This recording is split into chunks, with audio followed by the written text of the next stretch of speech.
It looks like Crunchyroll is pivoting away from the utilization of AI for subtitling, despite previous statements made by Rahul Purini. There's an entire interview that was done with Forbes that I want to go over, and that's one of the main sticking points that a lot of people it's kind of jumping out to people. Yeah, back here with Verge, he stated with them they're utilizing it for subtitling and closed captioning, and with this new interview, there seems to be a little bit of hinting towards that. There's also a lot of discussion about expanding into emerging markets, adapting non-Japanese stories into an anime style, which for some people, it's probably going to be a big mixed bag there. Yeah, obviously talking about tariffs and whatnot, but I want to go through this interview and get into the nitty gritty of it, so let's just jump right into it. We know this audience is very passionate, explains Purini, president of Crunchyroll, in an exclusive interview last week. It's no longer exclusive. Sorry, I'm posting on my video. I'm going to get in trouble. Even though it's considered a niche, it is a gigantic niche. And anime is a medium, not a genre. I have to say, I really love that he keeps saying this. He keeps saying it, and every time he says it, I like it. Thank you. Burn it into people's ears. If I give Purini anything, it's the fact that he keeps saying this. It contains dozens of genres. There's something for every fan. And again, the main key reason there is because if people believe that this is for a genre for kids or something like that, they're going to be sorely mistaken when they go on to Crunchyroll and they find something like Takamine-san. Purini, who came out of the tech and engineering background before assuming leadership over the company, helped lead Crunchyroll's transformation from a traditional media entertainment business to a direct-to-consumer model. He says the company is now expanding beyond streaming its vast library of video content to providing a one-stop shop for fans of Japanese pop culture in multiple dimensions, including gaming, merchandise, and publishing. He says Crunchyroll's focus on serving the needs of anime fans beyond just streaming content has been crucial in maintaining its growth trajectory. Wish their gaming division wasn't that bad. I'm never going to let that go. I'm sorry, I'm never going to let that go. It is a lifestyle for this audience, especially the younger audience, says Purini. So we bring in anime music videos because we know music is a big part of their lifestyles. I'm kind of curious just how well their music videos do on their platform, because I do like that idea. I mean, I've seen it elsewhere. This isn't just a Crunchyroll thing. I've seen it on Netflix and whatnot, even on Amazon. You do have a lot of these groups that whenever it's a television show or whatever, they'll have a segment where you have the music video. Sometimes it's just the anime music video. And yeah, a lot of cases, they'll actually have the performer doing the performance. We make games available through our game world. We set up IRL. We go to and produce live events. We create collectibles, merchandise, apparel that they like to wear. We bring them movies and theaters. Our strategy is to create these amazing experiences across the touch points in their lifestyle for anime, and then continue to work with creators to tell these real and different stories and do it globally. Now here's where it gets kind of interesting. New collaborations, new initiatives. At CES, Crunchyroll revealed a new collaboration with Aniplex, PlayStation Studios, and Sony Music Entertainment to adapt the popular game Ghost of Tsushima into an anime. Purini believes it will be a popular follow-up to the company's massive game-oriented hit Solo Leveling, which recently launched its second season. I really do feel, and this is sort of a concern, this is actually a concern that I have, and this is sort of the same concern that I had over Demon Slayer. This idea that sometimes a lot of these companies, when they think company-brained, what they do is they go, this is successful, do it again. This is successful, do it again.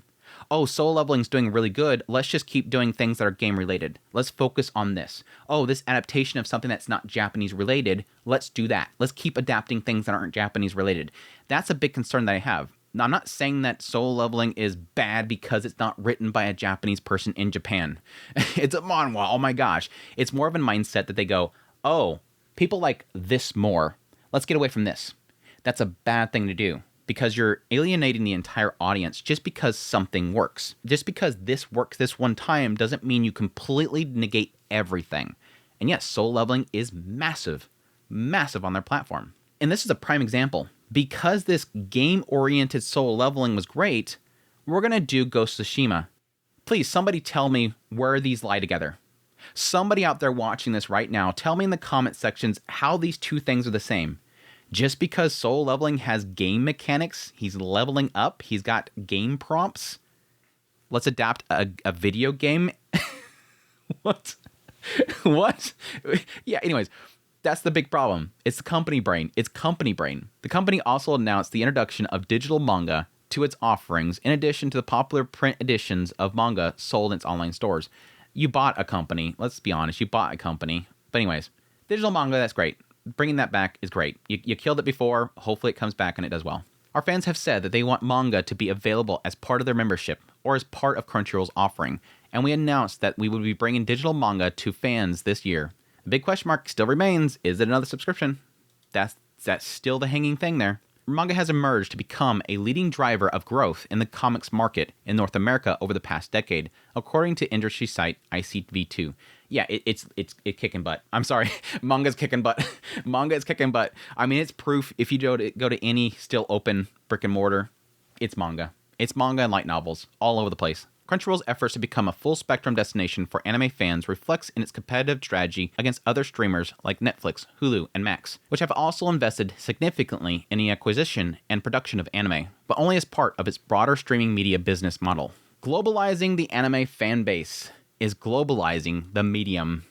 Here's the stinker. Here's where I have, personally, my fears in reading this interview. Purini says that Crunchyroll's singular focus on both content and lifestyle keeps it more closely connected to the tight-knit and often vocal anime fan community. We spend a lot of time interacting with fans, listening to them, understanding what they're saying, and taking that feedback not only back to our creators in Japan, but also internationally to determine how we can better serve them.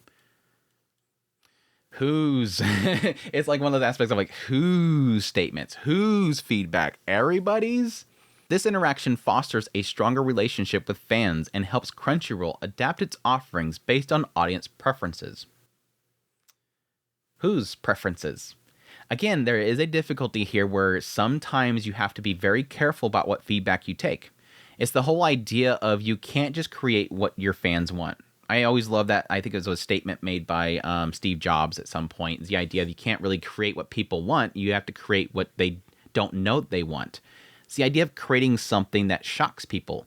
If, like what we're having right now with isekai being such a big thing, it's giving people what they want. But at the same time, there's a lot of people that are like, it's the samey. This is samey. It's just giving them what they want. It's the market. It's the trend. Keep giving them that. But it's the ones that break outside of that and take the risk that find something that suddenly goes, oh, this is cool now. And now you have the new big thing. One thing the company is hearing, especially as it expands deeper into fast-growing emerging markets like India, Mexico, and Brazil, is that fans want their own stories told in an anime style, employing the signature production values and aesthetics of Japanese studios. Who said that? Is it you? Who said that? Is it you? You watching this right? Did you say that? Who said that? Who's asking for this? This is one of those areas where I think what they're doing here is they may have heard. There's probably somebody out there that says this. This is one of those moments where I feel like it's them saying, we want to do this, but we're going to make the viewers and the fans believe that somebody out there is asking for this so that they don't think that we're doing our own thing here. Any anime fan I know, any passionate anime fan out there I know, and this is not me gatekeeping, it's just people I talk to. Every single one of them loves anime because it's Japanese storytelling in a Japanese style, and it's not their country stuff. Because in a lot of cases, they're sick of their country stuff. They're never asking to adapt their stuff. I don't want an Office anime adaptation. I don't want a Lion King. Well, does technically exist. I was going to say I don't want a Lion King anime, but that technically exists. I don't want a Pixar film turn into an anime. I just don't want it. I want a Japanese anime story. Purini says this approach has led to successful adaptations like Solo Leveling. Manhwa adaptations are such an oddity here. To think that because a lot of people asked for a Solo Leveling adaptation, which was a manhwa, and that's what everybody wants, that we want a bunch of Western stuff adapted. Yeah, technically manhwa is Asian, but I'm saying, he's saying this and going, okay, that means they want something from Mexico, or they want something from the US, or they want something from India. This is an oddity. Solo Leveling is an oddity. Don't take this as a status quo. We've already been having a lot of manhwa adaptations. This doesn't mean we want a bunch of Western properties adapted, which has gained popularity across multiple territories. We set out to source stories that are Indian, for example, and take them to creators in Japan to see if there's interest in telling these stories. This enriches the stories that anime can tell, making them global narratives told by Japanese creators. And I'm not against this, by the way. I don't care. Like, if something is an adaptation of something from the West, of something from India, something from Mexico, I'll look at it, see if it's something interesting or not. My whole point is that most people go to anime, Japanese anime, because they want Japanese stories. And yes, in some cases, Asian stories. It's simple as that. If it gets to a point where most of the shows in a season is just Western stories done in anime style, it's not, in my opinion, anime anymore. The company's recent debut, you should not have brought this up. You should not have brought this up. This should not have been brought up in the interview. This is not a. It's like he goes, so I heard that something similar to that, the beginning after the end, is doing pretty well, right? But he's just like, next question. Next question. This drip, the sweat drip. The company's recent debut, the beginning after the end, is one example of this approach. Here's your example, everybody. Adapting a story by a Korean-American creator, published on a South Korean platform, and produced by Japanese animators for global consumption. That's just a mixed bag right there. Again, I'm not against this. I'm watching the show. I just wish it was better adapted. It's visually not good. It is visually horrible. And this should not be brought up right now because this looks really bad. If this is your example of this, I think most people watching this video right now, when they have this as the example, the beginning after the end and how poorly it's animated, if you even want to call it animated, if that's an example of this initiative, scrap it. Don't touch it. Just don't touch anything. It's better to not touch that Indian story if this is what you're going to get. Adapting to changing models, AI and tariffs. Here's the AI questions. Purini acknowledges competition with deep-pocketed mainstream services remains a challenge, and the global battle for anime fans will continue, which is why Crunchyroll remains committed to explore new markets and new models as they evolve. Crunchyroll rose in popularity as a subscription-based, ad-free service, which now offers ad-supported tiers to attract new users. Purini believes that providing a free option helps introduce potential subscribers to anime, encouraging them to upgrade to full access. We offer an ad-based video on-demand offering which is free, but it is a limited portion of our content. This approach aims to expand the audience while maintaining a focus on quality content. I really do like the idea of having ad offerings. I like the idea of actually broadening that to where pretty much everything's accessible. But the problem that always comes there for a lot of these businesses is that in most cases, ad blockers and whatnot block that stuff and they don't get any revenue from it. So I see both sides of that situation. I want it to be more available to most people, giving them a legal option rather than going to other sites, mainly because a lot of those other sites can be dangerous and whatnot. Crunchyroll also offers fast channels available on most mainstream systems like Pluto, offering real-time streaming programs with ads to cater to one of the fast-growing segments of the over-the-top video delivery market. I have no clue what any of that is, but good on you. On the hot-button issue of AI, Purini said the company stands with creators in Japan and elsewhere, striving to maintain authenticity in production.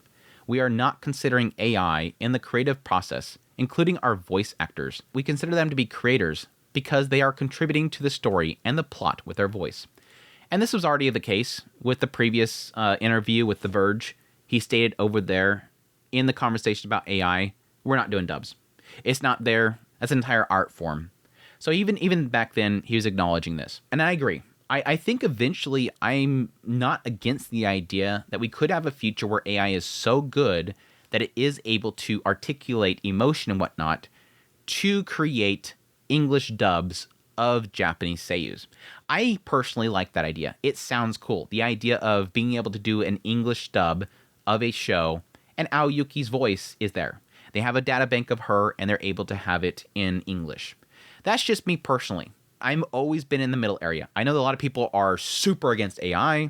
I know some people are super for AI. I know that a lot of people want AI because they don't like a lot of the controversies that come around, the English voice actors or the people that are doing the translations and the localizations. I'm in this middle area. Both sides are bad. Both sides are good. They have their goods. They have their bads.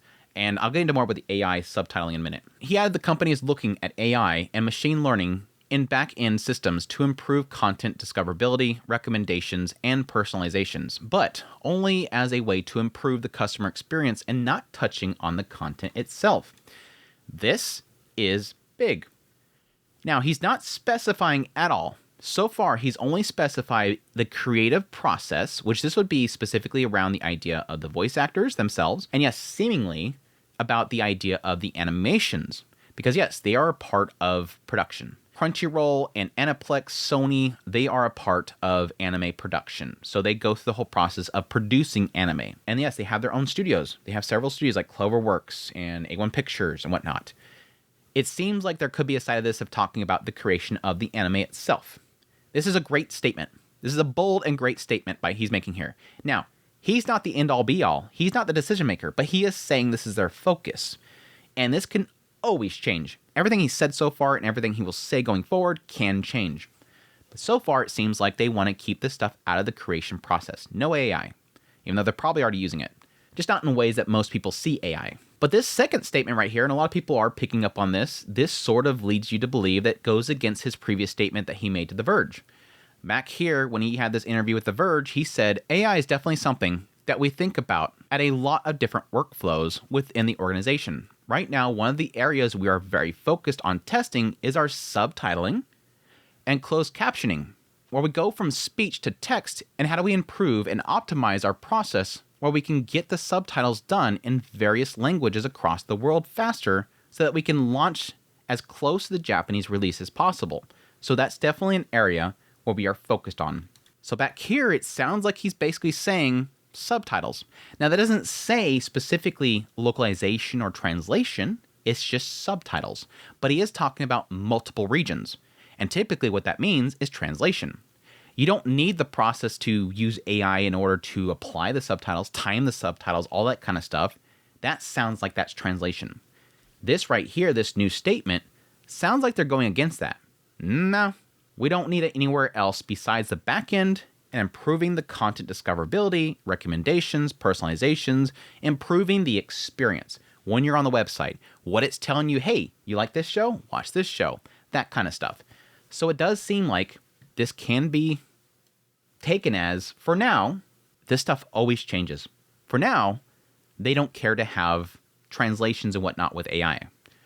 So that's a bold statement. It's a bold statement. Now, yes, depending on who you ask, that's a good thing or a bad thing. I know a lot of people are like, no, if I can get rid of those localizers, those people that are putting that stuff in my anime, personally, I hate a lot of that stuff. I agree. There's a lot of cases where it's suddenly, I was watching the Dinner Detective, whatever it's called, here recently, and it's got French in there. In the English subtitle, there's French.